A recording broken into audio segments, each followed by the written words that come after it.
Mula pa nung bata pa tayo orosan, magkasama sa bawat palaruan. Dahan-dahan nang nahulog ang damdamin. Ikaw na ang tahanan ng puso ko, nang hindi na mamalayan.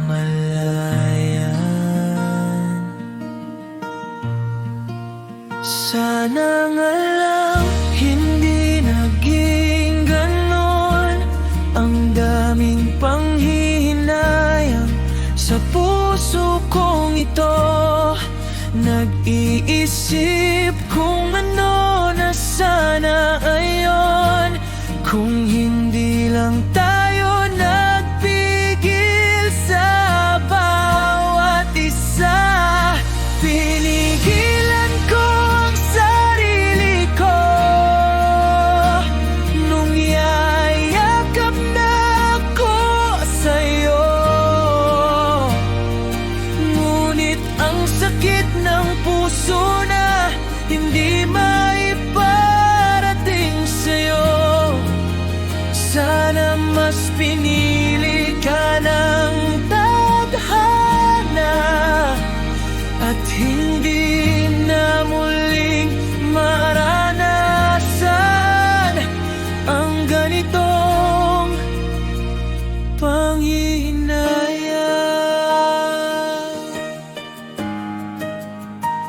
Nang muntik nang mangyari ang hindi dapat, nakita ko ang takot sa mga mata mo at sa kanila.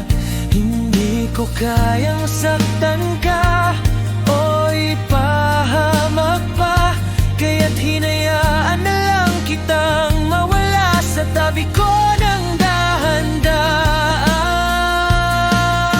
Sana nga lang hindi naging ganon ang daming panghihinayang sa puso kong ito.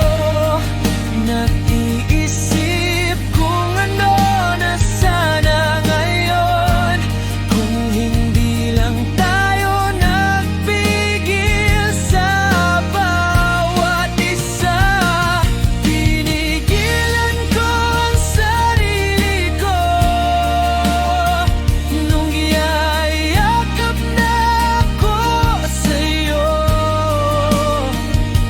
Ngunit ang sakit ng puso na hindi maiparating sa'yo.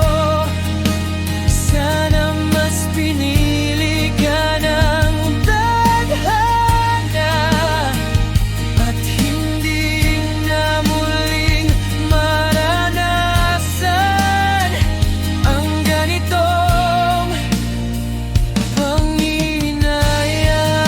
Hanggang ngayon, ikaw pa rin ang nasa isip.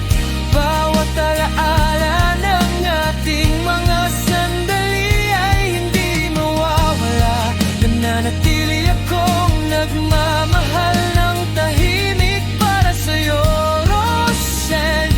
Kahit hindi na tayo magkasama, sana palang araw maintindihan nila ang damdaming totoo na nagmumula sa puso ko.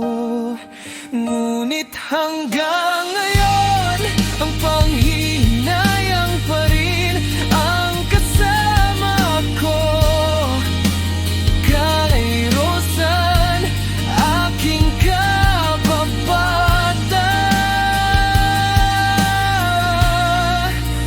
aking minamahal.